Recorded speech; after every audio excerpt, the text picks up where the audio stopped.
साथियों नमस्कार, मैं ओम प्रकाश चौधरी आज फिर आप लोगों के बीच एक नए विषय एक नए टॉपिक को लेकर के उपस्थित हुआ हूं।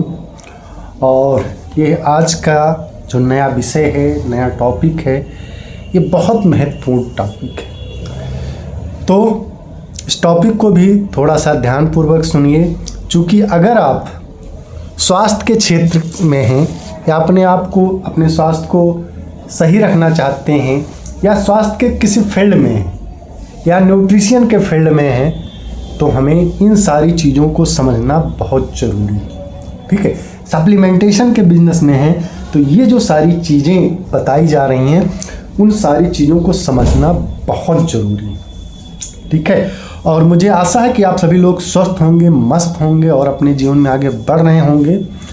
और यहाँ जो भी जानकारियाँ ले रहे हैं, उन जानकारियों को अपने लोगों के बीच आप शेयर भी कर रहे होंगे, बता भी रहे होंगे और लोगों को जो है स्वास्थ्य के प्रति जागरूक भी कर रहे होंगे। तो आइए चलते हैं हम लोग। तो सबसे पहले आप सभी लोगों का मैं हार्दिक स्वागत और अभिनंदन करता हूँ इस प्रोग्राम में, इस जानकारी भरे प्रोग्राम में मैं आप सभी लोगों का स्वागत और अभिनंदन करता हूँ। तो आइए चलते हैं हम लोग।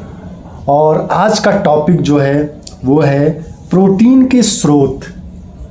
जो प्रोटीन के स्रोत हैं, हम लोग उनके बारे में जानकारी लेंगे।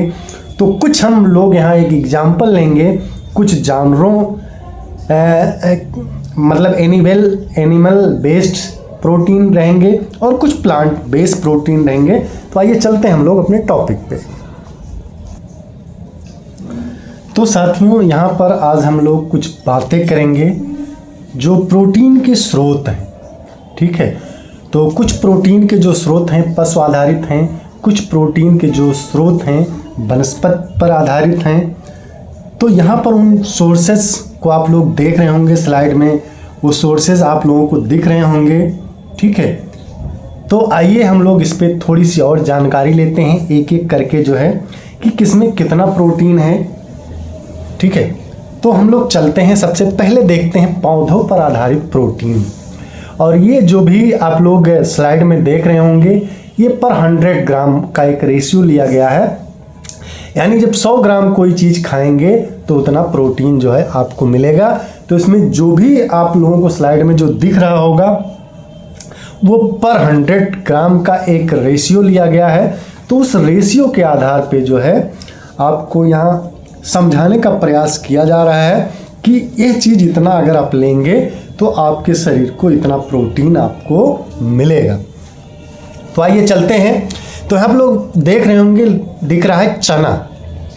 ठीक है, अगर आप चना 100 ग्राम लेते हैं, 100 ग्राम चना आप खाते हैं, ये प्लांट बेस्ड की बात हो रही है। 100 ग्राम चना अगर आप खाते हैं अंकुरित करके, तो आपके शरीर को 7 ग्राम प्रोटीन मिलेगा। ठीक है, यानी 100 ग्राम चना आप खाते हैं तो आपके शरीर को 7 ग्राम प्रोटीन मिलेगा। ठीक है, और जई अगर आप 100 ग्राम खाते हैं, ठीक है, तो जई जब आप 100 ग्राम खाते हैं, यानी 100 ग्राम कंज्यूम करते हैं किसी भी फॉर्म में, फिर मैं कह रहा हूँ प्लांट वनस्पति पर आधारित बात की जा रही है, प्लांट सोर्स की बात की जा रही है। ये नहीं कि उन चीज़ों को बहुत ज़्यादा हम तल भुन के छौंक भूज के खाएंगे फिर में मिलेगा। ज़्यादातर आपको जो नेचुरल चीज़ें हैं, आपको नेचुरल वे में ही ज़्यादा लेंगे तो वो चीज़ें आपको फ़ायदा ज़्यादा करेंगे। यानी 100 ग्राम अगर जई आप खाते हैं तो आपके शरीर को लगभग 11 ग्राम प्रोटीन मिलेगा। ठीक है, और टोफू, अब टोफू क्या चीज़ है ये आप लोग पता कर लीजिएगा। अगर आप टोफू 100 ग्राम खाते हैं, 100 ग्राम टोफू अगर आप कंज्यूम करते हैं तो आपके शरीर को लगभग 13 ग्राम जो है प्रोटीन मिलेगा। ठीक है, और आगे हम लोग चलते हैं। चावल हम सब लोग खाते हैं, तो जो भूरे रंग का हम चावल खाते हैं, जिसको आप कह सकते हैं सेल्हा चावल आप कह सकते हैं, या गांव की भाषा में कहा जाता है भुजिया चावल। अगर वो आप खाते हैं, 100 ग्राम कंज्यूम करते हैं, तो आपकी बॉडी को 3 ग्राम प्रोटीन मिलता है। ठीक है। और क्योनोवा अगर आप 100 ग्राम खाते हैं, 100 ग्राम अगर आप कंज्यूम करते हैं, तो आपके शरीर को 4 ग्राम प्रोटीन मिलेगा। और अगर 100 ग्राम दाल आप खाते हैं, 100 ग्राम दाल आप कंज्यूम करते हैं, पूरे दिन की बात है या एक टाइम जैसा भी आपका शेड्यूल हो, तो अगर 100 ग्राम दाल हम पूरे दिन में खाते हैं तो हमारे शरीर को मात्र 6 ग्राम प्रोटीन मिलता है। ठीक है। थोड़ा और आगे चलते हैं। काजू अगर हम 100 ग्राम खाते हैं तो काजू खाने से जो है हमारे शरीर को 18 ग्राम प्रोटीन मिलता है। यानी 100 ग्राम अगर काजू आप कंज्यूम करते हैं, खाते हैं, तो आपके शरीर को 18 ग्राम प्रोटीन मिलेगा। ठीक है। एक आता है मूंगफली का मक्खन। ठीक है। अब अगर आप मूंगफली का मक्खन 100 ग्राम खाते हैं, 100 ग्राम मूंगफली का मक्खन अगर आप कंज्यूम करते हैं, तो आपकी बॉडी को 28 ग्राम प्रोटीन मिलता है। यानी 100 ग्राम मूंगफली का जब मक्खन आप खा लेते हैं तो आपकी बॉडी को 28 ग्राम प्रोटीन मिल जाता है। ठीक है। बादाम जब आप 100 ग्राम खाते हैं, 100 ग्राम बादाम जब आप कंज्यूम करते हैं, तो आपकी बॉडी को 29 ग्राम प्रोटीन मिलता है। ठीक है। यानी 100 ग्राम जब बादाम जब कंज्यूम आप कर लेते हैं, तब आपकी बॉडी को 29 ग्राम प्रोटीन मिलता है। एवोकाडो ये फल है, ये अगर आप 100 ग्राम कंज्यूम करते हैं, 100 ग्राम खाते हैं, तो आपकी बॉडी को 2 ग्राम प्रोटीन मिलता है। ठीक है। ब्रोकली जो फूल गोभी की तरह होती है, बाज़ार में अब तो बहुत सारी ये दिखने लगी है, तो ये ब्रोकली अगर आप 100 ग्राम खाते हैं, 100 ग्राम ब्रोकली अगर आप कंज्यूम करते हैं, तो आपकी बॉडी को 4 ग्राम प्रोटीन मिलता है। ठीक है। और अगर आप हरी मटर खाते हैं 100 ग्राम, तो आपको 12 ग्राम प्रोटीन मिलता है। आपकी बॉडी को 12 ग्राम प्रोटीन मिल जाता है। तो ये वनस्पतियों पर आधारित प्रोटीन थे। अब आइए थोड़ा सा हम लोग चलते हैं पशु आधारित प्रोटीन पर। ये भी पर 100 ग्राम का एक रेशियो यहाँ दिया गया है। तो सबसे पहले यहाँ देखिए अंडे। अगर अंडा आप 100 ग्राम अंडा खाते हैं, तो आपकी बॉडी को 14 ग्राम प्रोटीन मिलता है। ठीक है।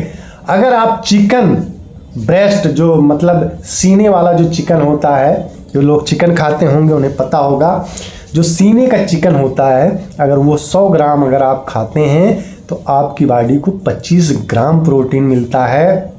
और झींगा एक मछली होती है, झींगा अगर आप 100 ग्राम खाते हैं, तो आपकी बॉडी को 18 ग्राम प्रोटीन मिलता है। टूना भी एक मछली होती है, टूना भी अगर आप 100 ग्राम खाते हैं, तो आपकी बॉडी को 25 ग्राम प्रोटीन मिलता है। सैमन भी अगर आप 100 ग्राम खाते हैं, तो आपकी बॉडी को 25 ग्राम प्रोटीन मिलता है। और एक अर्ध मलाई रहित दूध आता है, वो अगर आप 100 ग्राम पीते हैं, तो आपकी बॉडी को 4 ग्राम प्रोटीन मिलता है। ग्रीक दही अगर आप 100 ग्राम का लेते हैं, तो 9 ग्राम प्रोटीन मिलता है। और एक एडम पनीर आता है, अगर ये 100 ग्राम खाते हैं, तो आपको 26 ग्राम जो है प्रोटीन मिलता है। ठीक है। तो ये सारी चीज़ें हैं, लेकिन फिर भी हमारे नाश्ते में जो है प्रोटीन की कमी जो है हमेशा बनी रहती है। साफ साफ दिखाई दे रहा है, स्लाइड के माध्यम से हम लोग साफ साफ देख रहे हैं। भले ही वह कोई भी कारण हो, तो अगर हम थोड़ी सी सावधानी कर लें, थोड़ी सी गतिविधि कर लें, थोड़ी सी बेसिक तैयारी कर लें, तो हमारा सुबह का नाश्ता प्रोटीन से भरपूर हो सकता है। सुबह का नाश्ता हम प्रोटीन से भरपूर कर सकते हैं, क्योंकि जब हम प्रोटीन से भरपूर नाश्ते की बात करते हैं, तो हम सबके दिमाग में क्या आता है? ठीक है। हम सबके दिमाग में यही आता है कि या तो हम दूध शामिल कर लें या तो हम अंडा शामिल कर लें। इन्हीं के ऊपर दिमाग जाता है, उसके अलावा और कोई विकल्प दिमाग में आता ही नहीं। तो उसी से संबंधित आप देखेंगे अगली स्लाइड में आपको कुछ प्रोटीन से भरा हुआ नाश्ता और प्लांट बेस्ड प्रोटीन से भरा हुआ नाश्ता के कुछ उदाहरण हम जो है बता रहे हैं। ठीक है, तो ये कुछ उदाहरण है प्रोटीन से युक्त नाश्ता है। तो यहां पर आप देखेंगे कि ग्रीन पी यानी हरी मटर पैनकेक जो है आप चाहें तो आप बना सकते हैं। तो ये प्रोटीन से भरपूर नाश्ता हो सकता है। और क्या है, सोया उपमा एक प्रोटीन से भरपूर नाश्ता हो सकता है, या फिर बेसन डोसा या बेसन चीला हो सकता है। ठीक है, ये सारी चीज़ें आप लेंगे तो एक प्लांट बेस्ड प्रोटीन से भरा हुआ नाश्ता मिल जाता है। तो अब हम सबको बार बार, या हम सब इतनी वीडियो देखते हैं तो बार बार प्लांट बेस्ड की बात हो रही, प्लांट बेस्ड प्रोटीन की बात हो रही है। तो प्लांट बेस्ड प्रोटीन पर ज़्यादा जोर दिया जाता है, तो क्यों दिया जाता है, इसके पीछे भी एक साइंस है। तो आइए इसके अगले वीडियो में हम अगली स्लाइड में थोड़ा सा समझेंगे कि क्यों बार बार प्लांट बेस्ड प्रोटीन की बात की जा रही है। तो आज के लिए इतना ही, फिर मिलेंगे एक नए वीडियो में एक नए टॉपिक के साथ। तब तक आप सभी लोगों का बहुत बहुत धन्यवाद।